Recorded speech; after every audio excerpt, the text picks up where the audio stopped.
नमस्कार, ज्योतिष यात्रा में आप सभी का स्वागत है। आज हमारे साथ विवेक जैन सर हमारे बीच में हैं।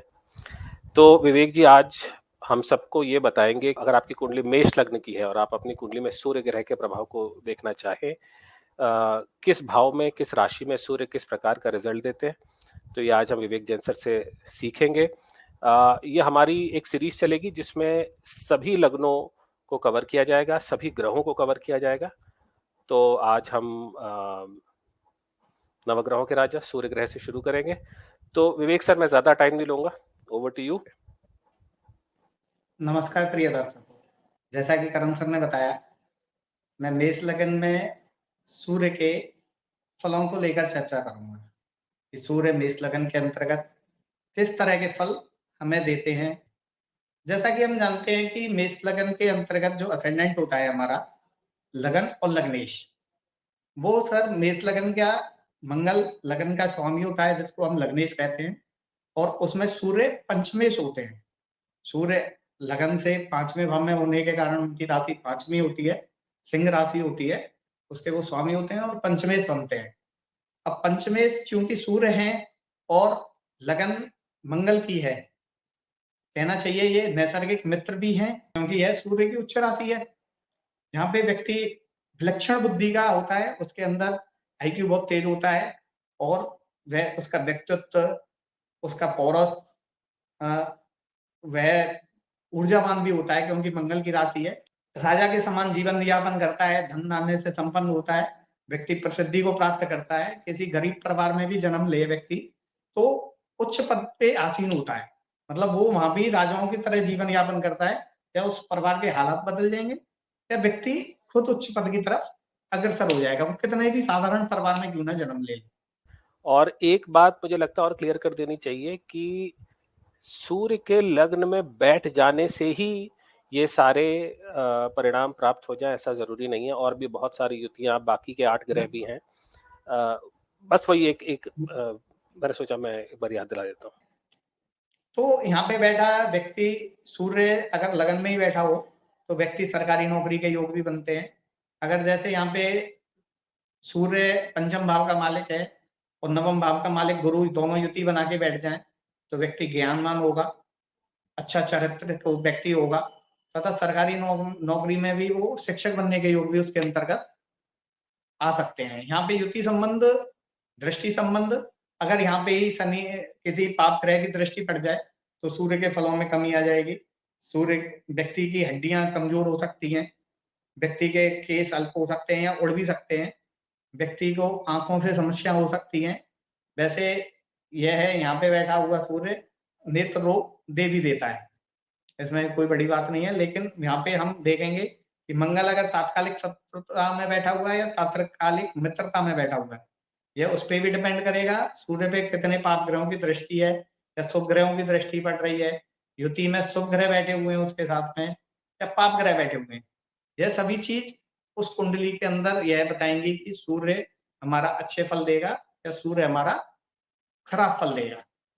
तो अब हम चलते हैं सूर्य का द्वितीय भाव में फल। सूर्य अगर सेकंड हाउस में बैठे हों, तो व्यक्ति को अच्छा धन संचय कराते हैं और अच्छी कुटुंब में प्रसिद्धि भी रहती है। व्यक्ति की वाणी में भी एक कटुपन आ जाता है, क्योंकि सूर्य गर्म ग्रह होता है और यह शुक्र की राशि में बैठा हुआ है, जो कि तात्कालिक शत्रु है। तो उसकी वाणी में भी थोड़ी-सी मिठास नहीं होती है। थोड़े कटु वचनों का वो अपनी वाणी के अंतर्गत प्रयोग करता है। यहाँ पे अगर शुक्र की पोज़ीशन अच्छी है, तो सूर्य बहुत अच्छा धन कमाएगा। सूर्य के द्वारा व्यक्ति अच्छा धन संचित करेगा और अपनी वाणी से भी वो धन को कमाएगा। ऐसे ही मस मेष लगन के अंतर्गत हम सूर्य का तीसरे भाव में परिणाम देखें। चूँकि 5वें भाव से तीसरा भाव 3-11 का संबंध बनाता है। तो यहाँ पे 5 में से अगर सूर्य हमारा थर्ड हाउस में जाके बैठता है, तो ये एक बहुत अच्छी पोज़ीशन है। व्यक्ति साहसी, पराक्रमी होगा, व्यक्ति धैर्यवान भी होगा, क्योंकि सूर्य यहाँ पे व्यक्ति को बहुत अच्छा फल देता है, पराक्रमी बना देता है। व्यक्ति अपने लेखक बन के अपने व्यापार को बढ़ा सकता है। व्यक्ति अपने पराक्रम साहस के आधार पर अपने हासिल कर सकता है। चूँकि यहाँ पे बैठा हुआ सूर्य 7वीं दृष्टि से नवम हाउस को भी देखेगा, तो वो थोड़ा-सा पिता के भाव को देख रहा है, तो पिता से रिलेशंस उसमें कुछ खटास हो सकती है। चूँकि सूर्य गर्म ग्रह भी है और 3rd हाउस में बैठा है, तो अपने छोटे भाई-बहनों से भी मतभेद यहाँ पे सूर्य दे सकता है। इसी कड़ी में हम आगे चलते हैं सूर्य का चतुर्थ भाव में फल। अगर मेष लग्न के अंतर्गत सूर्य चतुर्थ भाव में है, तो यह पोजीशन सूर्य की बहुत अच्छी पोजीशन मानी जाएगी। इसको हम केंद्र त्रिकोण राजयोग भी कह सकते हैं, क्योंकि पंचम भाव का स्वामी चतुर्थ भाव में गया है। हालाँकि देखा जाए तो यह पंचम भाव का 12th हाउस है, व्यय भाव है। लेकिन फिर भी ये शास्त्रों के अनुसार पंचम भाव का 4th हाउस में जाना एक केंद्र त्रिकोण राजयोग का निर्माण करता है। यहाँ पे व्यक्ति सूर्य का होने के कारण, चतुर्थ भाव में होने के कारण, अगर सभी चीज डिस्पोजिटर्स सूर्य के ऊपर शुभ ग्रहों की दृष्टि है, तो यह सुख सुविधाओं में बढ़ाव करेगा। हमेशा सुख सुविधाओं को बढ़ाएगा व्यक्ति का माँ की तरफ लगाव ज़्यादा होगा।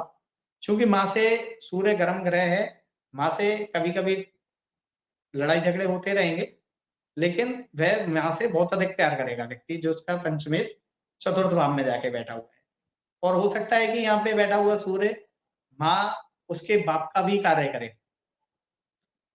यहाँ पे बैठा हुआ सूर्य हो सकता है कि पिता उसके दूर रहते हों, या पिता जीवन में ना हो, या पिता सर्विस के कारण कहीं दूर चले गए हों, या माँ-बाप का किसी का संबंध खराब हो गया हो, तो यहाँ पे जो बैठा सूर्य माँ के अंतर्गत पिता की भावना भी उत्पन्न कर देता है।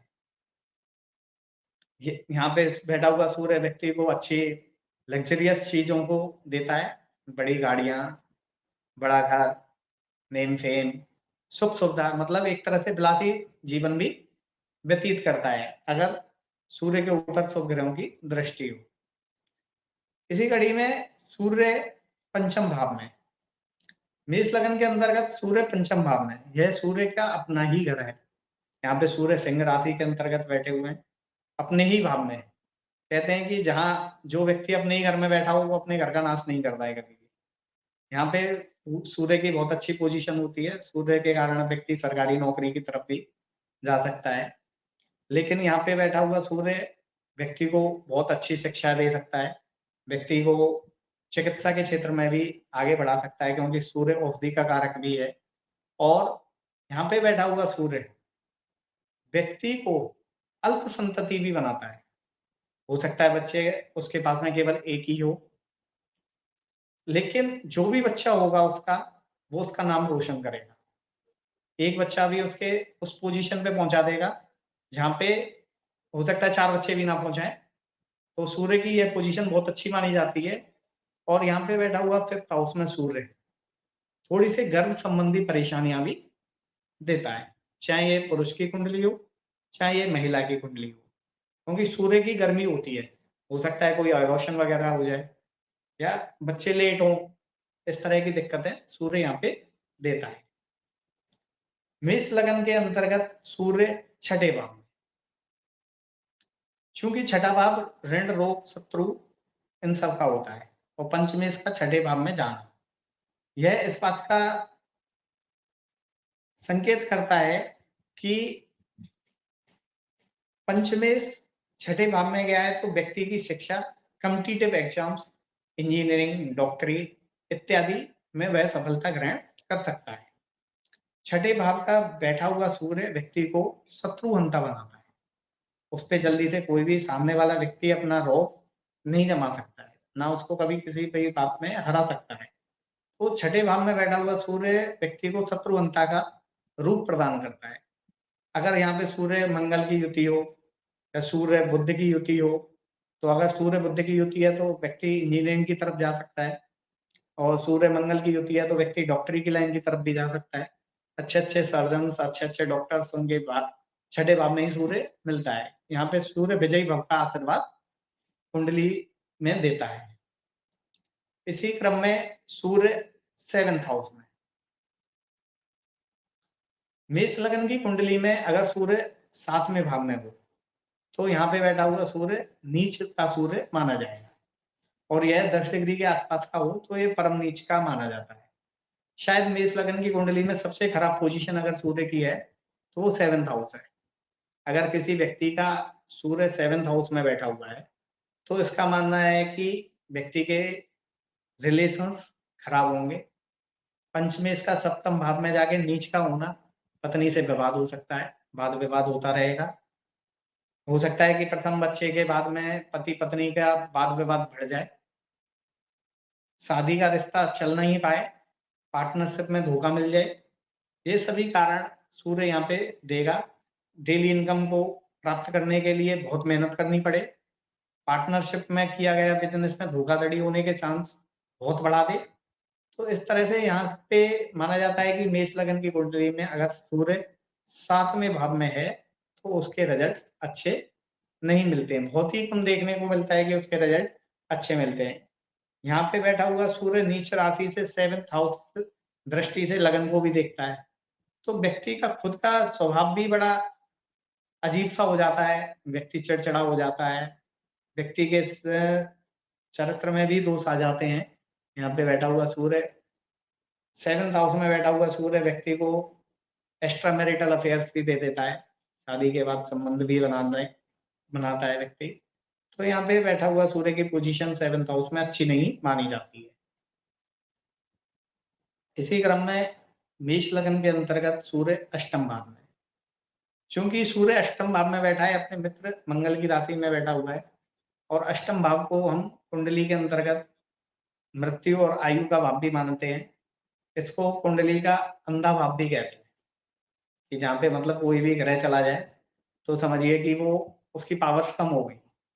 लेकिन पंचमेश का अष्टम भाव में जाना, ये व्यक्ति को रहस्यमयी बना देता है। उसको रहस्यों में घुसने की आदत हो जाती है। वो डीप नॉलेज किसी भी चीज़ की ग्रहण करना पसंद करता है। वह ऑकल्ट की तरफ जा सकता है, वह किसी भूविज्ञान की तरफ जा सकता है, माइनिंग का काम है, किसी चीज़ की रिसर्च है। सूर्य के यहाँ पे होने के कारण व्यक्ति कहना चाहिए कि ऑकल्ट वो ज्ञान मानी जाती है कि जिसमें रहस्य हो, जिसके जानने वाले कम हों। मतलब जिस चीज़ के जानने वाले कम होंगे, व्यक्ति का इंटरेस्ट उस चीज़ की तरफ होगा, क्योंकि सूर्य अष्टम भाव में गए हुए हैं। यह पोजीशन 5th हाउस से 4th होने के कारण भी अच्छी मानी जाती है, यानी 5th हाउस का शुभ भाव माना जाता है। यहाँ पे व्यक्ति बहुत डीप जाके सोचता है, उसकी तार्किक क्षमता बहुत ज़्यादा होती है, उसके शिक्षा जो भी ग्रहण करेगा वो डीप नॉलेज करेगा। ऐसा नहीं ऊपर-ऊपर से शिक्षा ग्रहण की और काम खत्म।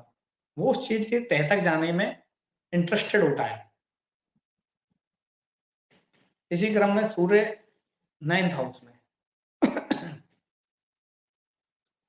अगर किसी व्यक्ति का मेष लगन की कुंडली है और सूर्य नवम भाव में बैठे हैं, तो यह पोजीशन अति उत्तम है।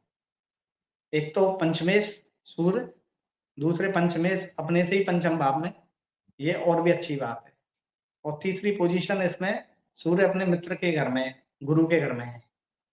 तो यह पोजीशन सबसे अच्छी मानी जाती है। यहाँ पे व्यक्ति धर्म से आय मिलती है, धर्म के कारण आय मिलती है और वह धार्मिक कार्य करके यहाँ पे देखा गया है कि जिसका सूर्य 9th हाउस में होता है, वो बड़े-बड़े बिज़नेस कर सकता है, कारखाने हो सकते हैं उसके।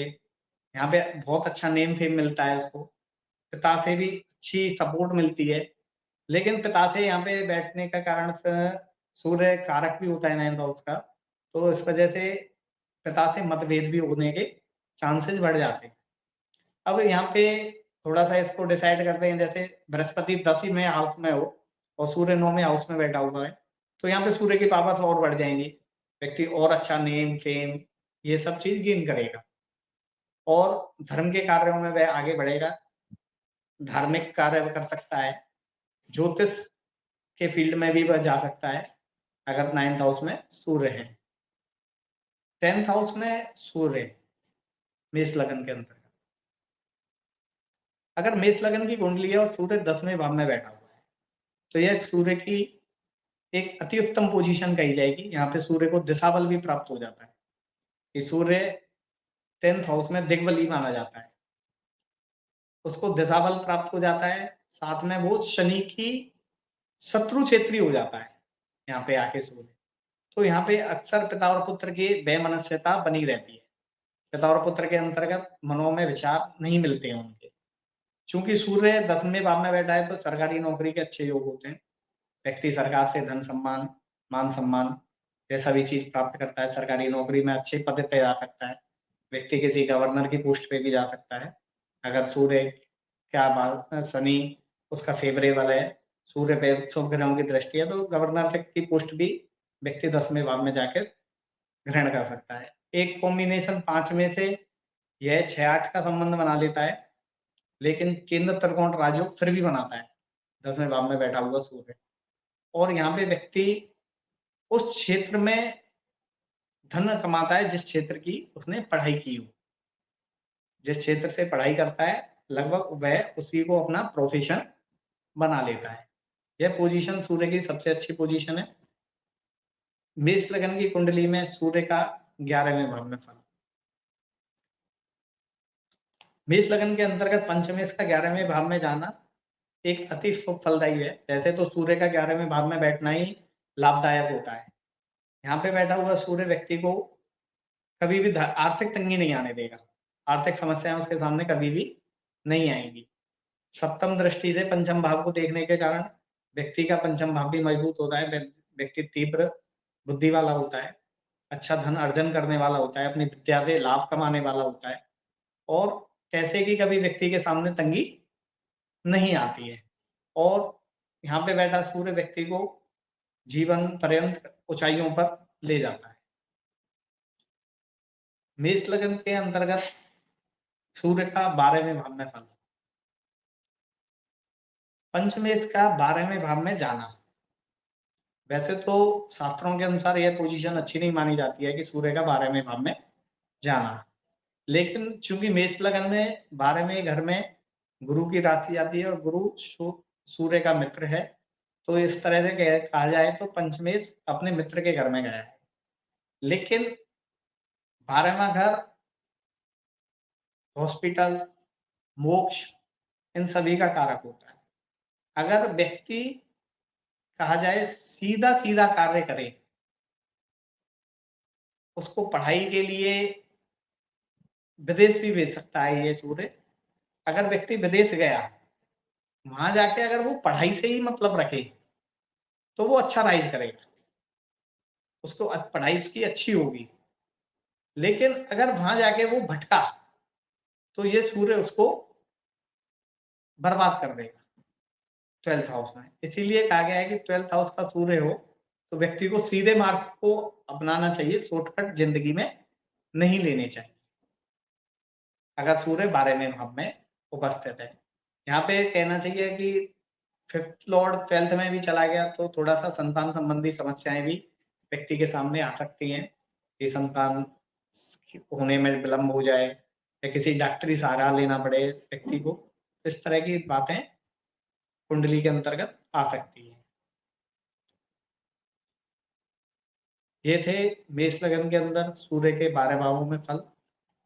केवल सूर्य का एक प्लेसमेंट को देखकर अपनी कुंडली का प्रेडिक्शन नहीं किया जा सकता है। इसीलिए किसी भी व्यक्ति के द्वारा अपनी कुंडली खोलकर देखने पर यह ना सोचे कि यह फल संपूर्ण रूप से सही है।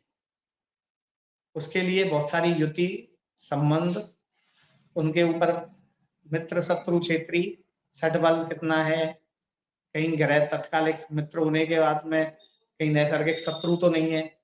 तो वो सब चीज़ों का इस कुंडली पे फ़र्क पड़ता है। मैं अपनी आने वाली वीडियो में इस चीज़ पे भी प्रकाश डालूँगा कि सूर्य का डिस्पोजिटर सूर्य के कितने आस-पास हो, तो हमें किस तरह के फल मिलते हैं या उस पे किस ग्रह की दृष्टि होती है, तो उससे क्या फल मिलते हैं। थैंक यू विवेक जी, आपके टाइम के लिए। बहुत अच्छे टिप्स आज आपने शेयर किए। तो सभी दर्शकों से अनुरोध है कि चैनल से जुड़े रहिए, सब्सक्राइब कीजिए। आने वाले वीडियोस में हम सभी राशियों को, सभी ग्रहों को, सभी भावों को एक-एक करके कवर करेंगे। विवेक जी हमारे साथ जुड़े रहेंगे। धन्यवाद। धन्यवाद।